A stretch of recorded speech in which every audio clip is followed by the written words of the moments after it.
Now that we are in the new year and conference play has officially begun, we are finally getting closer and closer to the best part of the college basketball season. And with all of the recent upsets and results we've had over the past couple of weeks, it's time for my updated top 25 rankings. But before we get into the rankings, if you enjoy the content, please consider dropping a like on the video and subscribing to the channel. And now, let's jump into it. And coming in at the number one spot for me, it has to be the Michigan Wolverines, because they haven't just stayed unbeaten so far, they've been overwhelming teams. The Wolverines keep blasting quality opponents, and they're stacking statement wins over the likes of Auburn and Gonzaga earlier in the year, and now with a ranked USC team this past week, even while not shooting well from three in that one. And this past week was more of the same, as they had a non-conference tune-up win over McNeese State before they beat the Trojans, and now they moved to 3-0 in Big Ten play and have won each of those games by nearly 30 a night. And the scary part is the production comes from everywhere. You have Yaxel Lindenborg, which is my top transfer in the country, but also Marez Johnson Jr., Ade Mara, Elliot Cadeau, and everyone else has just been playing extremely well for the Wolverines. And right now, it's just like if you can pick your poison, and the dominance looks like it will continue as they head into Penn State and Wisconsin later this week. But right behind Michigan at number 2 is the Arizona Wildcats, and they look like the kind of team that can win 6 straight in March right now, because they have answers for just about every style of play that they've gone up against. And the Wildcats have already proved themselves in the non-conference with wins over Alabama, UConn, and Florida, and they didn't coast into January either. They rolled South Dakota State with balanced scoring, and then opened Big 12 play this last week with a road win at Utah while shooting efficiently from the field.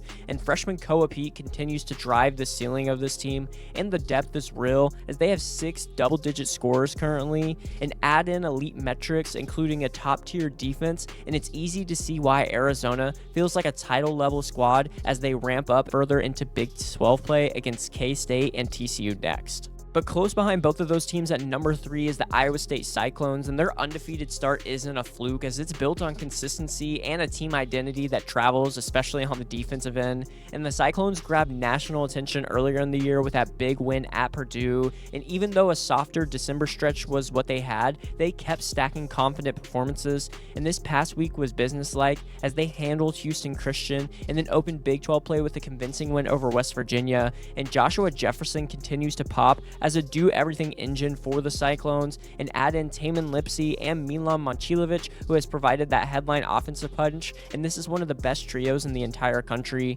And what stands out to me is how complete Iowa State looks right now, as they're scoring efficiently while defending the ball extremely well. And now next will come a real test, as they have a true conference road game at Baylor. And staying at the number 4 spot for me is the UConn Huskies, and outside of their loss to Arizona, which they were dealing with injuries then, UConn has looked like the Big East's best team by far and one of the top teams in the country. And they've already proven it with a win at Kansas and gritty victories over BYU and Illinois, which are all top tier programs. And now that conference play has started, you can see it's continuing into it. After a long break, the Huskies came out sharp and rolled Xavier, and then also beat Marquette, and have put together one of their cleanest offensive games of the season with elite shooting as a group. Alex Caravan remains a constant for them, and the supporting scoring from Solo Ball and Braylon Mullins keeps opponents from keying in on one guy. Then you have Eric Ryba and Taurus Reed down low, and this team is deep and can go at you from multiple different ways. They have Providence up next, but I'm assuming that Danny Hurley and UConn is going to win that one and continue to cruise through the Big East Conference. Next at number 5, I had the Purdue Boilermakers, and their only blemish on the record so far came against Iowa State earlier in the year, but since that loss, they've looked like a machine once again. They have big wins over Alabama, Auburn, and Texas Tech that still headline their resume, and now Big Ten play is giving them a runway to prove that they're the nation's most complete offense. This past week, they handled Kent State in a blowout before going on the road and beating Wisconsin with balanced scoring across the lineup. Fletcher Lawyer continues to set the tone from the outside range, while Trey Kaufman-Wren anchors the interior production. And then obviously you have Braden Smith, who is one of the best point guards in the entire country running that offense. And Purdue is now 3-0 in conference play with the Big Ten, and the efficiency that we have seen from them is their calling card, and something that I think we'll continue to see throughout the season. And they can win with pace, power, or precision. And And next up, they have home games against Washington and Penn State before bigger January tests arrive. Coming in at number 6, I have the Gonzaga Bulldogs, and although their path is different with an easier conference schedule in the WCC, the Bulldogs built their resume early, and now that conference play is here, it's more about avoiding landmines of losses than collecting those flashy wins. And so far in conference play, they handled Pepperdine comfortably, survived a tight one at San Diego, but they nearly got caught at home by Seattle this past week, needing overtime to escape. And I know that's a warning label, as Gonzaga's not untouchable, and the defense hasn't been consistently sharp like we saw earlier, but in their most recent outing, they did beat Loyola Marymount by 35 points, so it looks like it is trending in the right direction. But you also have guys like Braden Huff and Graham Ike that are solid veterans that these teams can go to. It's one of the big reasons why I'm still very high on Gonzaga. But honestly, I don't think that we'll have too many issues with the rest of their conference games, and we could see Gonzaga going into the tournament with only a couple of losses. AJ DeBanza and BYU comes in at the number 7 spot for me, and they are winning like a team that believes it can do something big, and I truly believe that as well. The Cougars have firepower, but they keep starting slow though, and that's my biggest issue. But then they somehow seem to flip a switch and win anyways. And after nearly 2 weeks off, they open Big 12 play with a road win at Kansas State, and freshman AJ DeBanza continues to look like a true centerpiece in that offensive lineup. And the core has carried the Cougars so far, with DeBanza, Rob Wright III, Keba Keita, and Richie Saunders, who drive most of what BYU does at a high level. But the biggest concern for me is depth, especially with the injuries that seem to be piling up for the Cougars, because if the production narrows, the biggest question will be if they can survive the Big 12 grind with that slimmer lineup. But for now, the results are loud, and a 13-1 start with momentum heading into Arizona State and Utah keep me very confident in this team. Coming in at number 8, I have Houston, and Houston is winning right now, but the vibe is slightly different for me than the Houston teams that dominated metrics from day one that we've seen recently in the past. But the defense is still elite for the Cougars, but the overall analytical shine hasn't been as overwhelming early this season. However, this past week, Houston handled Middle Tennessee, then opened Big 12 play with a gritty road win at Cincinnati, rallying after trailing at halftime, and Kingston Flemings has been big for them and has delivered steady offense, and Milos Uzan's scoring punch is becoming more important as conference play ramps up, and the Cougars know what's coming, as every Big 12 team will treat them like the measuring stick after last year's title game run. And next up, they have a fascinating test versus Texas Tech before a trip to Baylor, and 2 games that could sharpen Houston's identity fast and move them up in my rankings. Duke comes in as my number 9 team when they have dropped a little bit in my rankings, and that's just because they've gone from being dominant to having a little bit closer of a margin in their recent games. After the late non-conference loss to Texas Tech, the Blue Devils opened ACC play with 2 wins that required real second-half execution against Florida State and Georgia Tech, and Cameron Boozer has remained the steady star presence for the Blue Devils, while Isaiah Evans delivered a major scoring burst in the road win.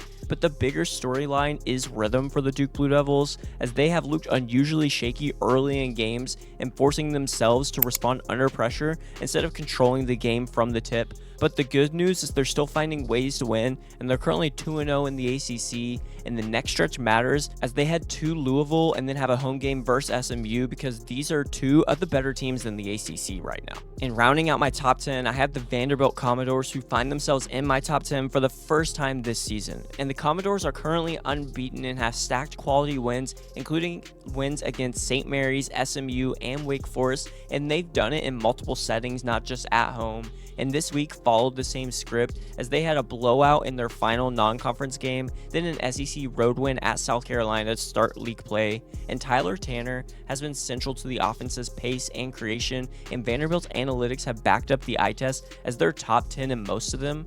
And the only real nitpick I have so far is the resume that doesn't have huge headline wins, but they'll have plenty of opportunities in the SEC. And currently, they haven't beaten a top 25 team yet, which matters when ranking against the elite, so that's why I don't have them any higher. But that changes immediately because Alabama is coming to town, and if they can pull that one off, I'll have them even higher in my next week's rankings. But right behind the Commodores at number 11, I have another unbeaten in Nebraska, and they have officially become one of the season's success stories, and at this point, it's not just a cute storyline, but it's a real top-tier resume that's forming. The Cornhuskers are 14-0 on the year and 3-0 in the Big Ten, and they've already backed it up with wins that demand respect, including beating a ranked Michigan State team this past week. And before that, that, they closed non-conference play with a comfortable win over New Hampshire, and in that game against the Spartans, they delivered a defensive-minded statement where rink mass stood out and Nebraska's physicality bothered Michigan State all night, which is something that we don't see against Tom Izzo teams. And Fred Hoiberg deserves enormous credit so far for the structure and confidence that this team plays with, and the win total is already historic in context, and now they have road games at Ohio State and Indiana, and if Nebraska holds up there, the rankings will just keep climbing for them. At number 12 is Alabama, and to me, Alabama's record of 11-3 doesn't tell the full story because nobody has taken on a tougher slate, and now the Crimson Tide look like they've come out stronger for it. This week was an offensive flex as they crushed Yale to close non-conference play, then opened SEC action by beating Kentucky with another high-level scoring performance.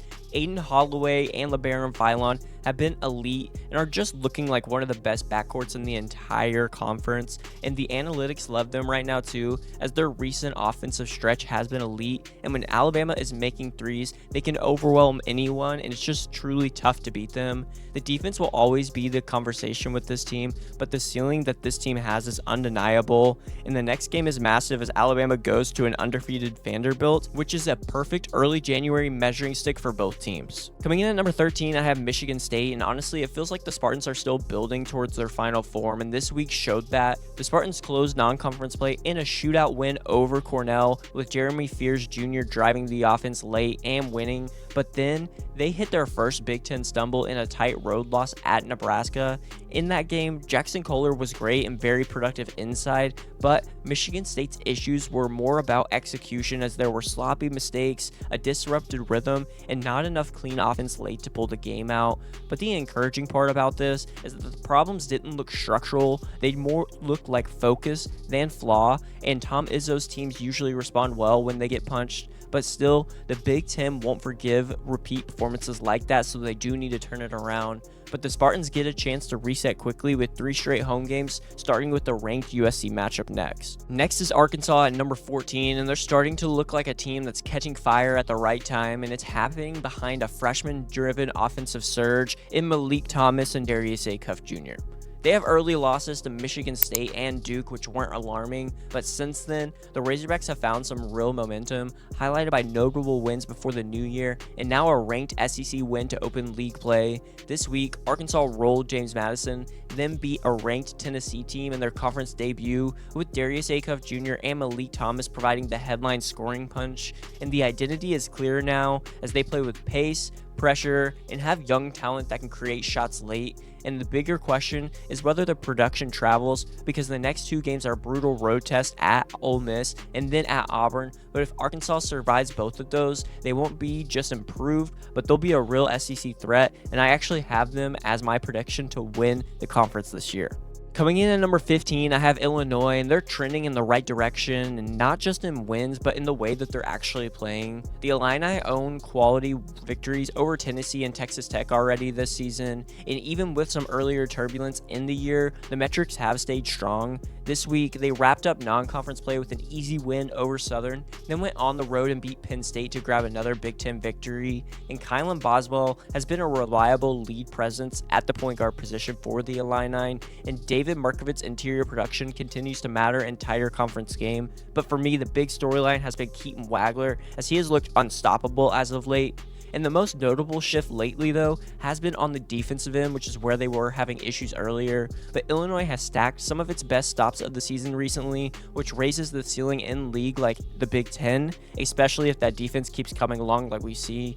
But now, they're 2-1 in conference play, and the next spot will be hosting Rutgers, which should be another easy win that sets up a chance to keep building their momentum. Right behind Illinois at number 16 is Texas Tech, and their win over Duke right before Christmas wasn't just a big result, it was a confidence marker, and the Red Raiders have played like it ever since. This week, they handled Winthrop cleanly and then opened Big 12 play with a blowout win over Oklahoma State that showcased just how explosive their offense can be when the threes are falling.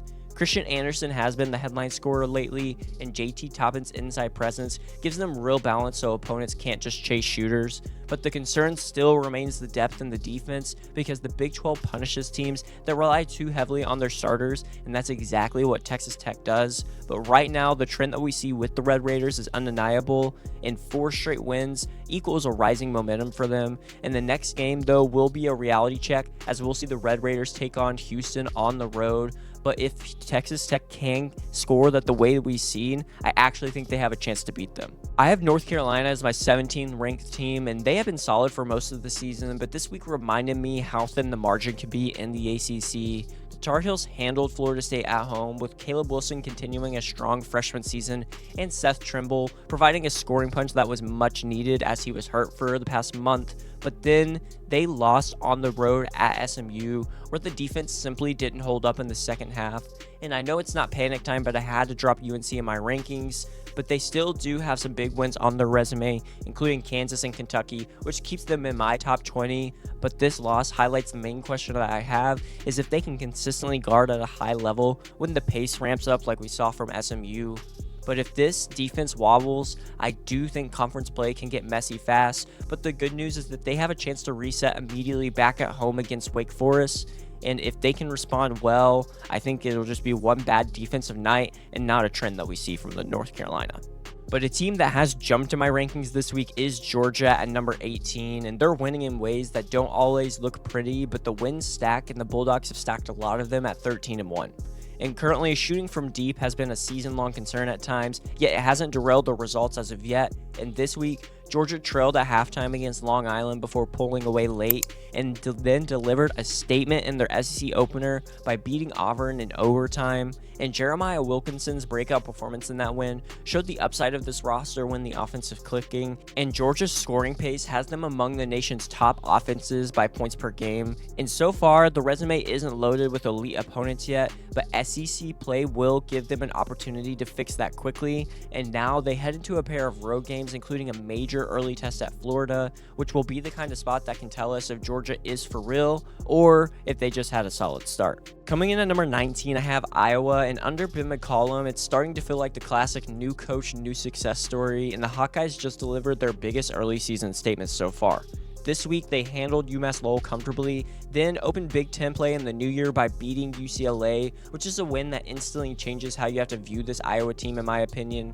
Bennett Sturts continues to be the centerpiece for the Hawkeyes, and the connection between him and McCollum shows how poised Iowa looks offensively. Alvaro Folgueras also has popped off the bench and has looked really good for the Hawkeyes, giving Iowa another scoring source to stabilize runs. And the Hawkeyes may have missed early marquee opportunities, but this UCLA win is a marquee opportunity that they cashed in on, and now it's about sustaining the success, and a road trip to Minnesota is next, which should be an easier Big Ten contest before they get into a tougher schedule. And rounding out the top 20 at number 20 is Kansas, and currently the Jayhawks are in a strange spot as the ceiling looks extremely high for them, but the results recently keep teasing some inconsistency. The Jayhawks have flashed that they can beat anyone, and getting freshman star Darren Peterson back for conference play was supposed to stabilize things, but instead, Kansas opened Big 12 action with a road loss at UCF, even with Peterson producing immediately and Melvin Council Jr. continuing to add some support. But the bigger issue was everything around that duo, as there was some uneven shooting and a defense that couldn't close the door late. But still, Kansas's earlier losses came against top competition, so one conference stumble isn't automatic panic for them. But for me, the message is simple. Peterson looks like a star, but Kansas needs a more reliable team performance around him to avoid getting buried early in the league race. And the next chance for them will come quickly, as they have a home game against TCU and then a trip to West Virginia later next week. And coming in at number 21, I have Tennessee, who's 10-4 on the season, and this year it's been a roller coaster, as there have been some big time highs, but also some frustrating dips, and now they are just coming off of an early SEC warning sign. The Volunteers destroyed South Carolina State earlier last week, with Jacoby Gillespie leading a deep scoring spread, but the mood flipped in their conference opener at Arkansas, and Tennessee couldn't keep up defensively as the game progressed, which is surprising for a Volunteer squad that is known for having great defense, and that loss highlighted the inconsistency that's been hanging around since that rough December skid where they lost 3 straight games. But the Volunteers' upside is still obvious with the talent that they have, and this is a team that has already proven it can beat strong opponents and play at a high level on both ends of the floor. But for me, the bigger concern is actually not the defense, but the offense, because at times it does look stagnant, and we just have to see if they're going to be able to hold up throughout all of SEC play. Next is Louisville at number 22, who is already 11-3 on the season, and Louisville's rise under Pat Kelsey is real, but the flaw that keeps showing up is also real, that when the shooting drops, the margin disappears, and this team can get upset by just about anyone. And this week captured that perfectly, as the Cardinals opened ACC play with a strong road win at California, which was powered by Ryan Comwell and Adrian Ruley, who finally grabbed their first true road win of the season. But then they went to Stanford and fell short, with the outside shooting percentage plunging in that game, and that pattern matches their 3 losses overall. But the encouraging part is progress, as Louisville already has wins that would have been tough for them a couple of years ago, and they've started conference play with more competence than last season. But the issue is going to be whether the perimeter consistency can stabilize, because the next game is a huge one against Duke, and if Louisville shoots well, they can absolutely make that interesting, but if not, they may be in for a long night. Next at number 23 is Villanova, and they have quietly built a strong season under first-year head coach Kevin Willard, and conference play has been a smooth start for them. The Wildcats have only swept twice on the season and have a 12-2 record so far, and those 2 losses came against tough teams, as they lost against BYU and Michigan, but everything else has been sturdy so far, including notable wins before Christmas. And this week, things kept rolling as they came back from a halftime deficit to beat DePaul, then went on the road and handled Butler with all 5 starters scoring in double figures in that one. And Bryce Lindsey has been a steady offensive headliner lately, and Tyler Perkins has also showed up in key moments. And Villanova is currently 3-0 in the Big East, and with other league contenders wobbling early, the Wildcats are positioning themselves as a clear threat behind UConn. And the schedule stays interesting for the Wildcats though, as next they have Creighton at home, and then a trip to Marquette, which are 2 chances to validate their place near the top of the league. And right behind the Wildcats is another team that we haven't seen in the rankings yet, and that's SMU at number 24, and they just had their best week of the season, and it wasn't subtle. The Mustangs exploded offensively, first in a blowout win over Cal State Fullerton, where BJ Edwards and Jermaine O'Neal Jr. led the team in scoring, and Edwards also posted a triple-double in that one. But then came the statement, as SMU beat North Carolina and delivered their biggest ACC win so far, behind Boopie Miller's playmaking and Corey Washington's scoring support. And this is what makes SMU so intriguing to me, as when the offense is flowing, they can put real pressure on big teams. And the concern though is still their defense, because earlier losses were tied to shooting and defensive issues, and the ACC will definitely punish that if we see it. But right now, the confidence is obvious, and the next stretch is just trial by fire though, as they have road games at both Clemson and Duke, which is 2 of the top ACC teams. But if SMU competes there and can win those games, they're definitely going to fly up the rankings. And rounding out my top 25 at number 25, I have Virginia, who under new coach Ryan Odom is showing early signs of being competitive again, but this week reminded us of just how brutal ACC road games truly can be. The Cavaliers opened conference play with a triple overtime loss at Virginia Tech, falling just short despite big efforts from Malik Thomas and Tyson Ritter in that one. But the response though was exactly what you would want from a team trying to build momentum, as Virginia bounced back with a huge road win at NC State and controlled the game early and limited NC State's efficiency. And the split matters, as starting league play with 2 difficult road trips is a rough draw, and Virginia at least grabbed one of the wins. And the resume already includes quality non-conference road wins as well, and now the goal for them is stability as the schedule softens slightly, because next up are home games against California and Stanford, and the opportunities to stack wins and build confidence in this new era will be huge for them. But as always, I wanted to quickly mention some of the teams that are just on the outside of my top 25 rankings but could be included here soon, and they are Kentucky, Clemson, UCF, Florida, and St. Mary's to round out my top 30. But that wraps it up for today's video. Let me know your thoughts on my top 25 rankings in the comments down below. Was there a team that was way too high or way too low? Or was there a team that I didn't even include that should have been? Also, if you enjoyed the content, don't forget to drop a like on the video and subscribe to the channel. Thank you so much for watching, and I'll see you in the next one.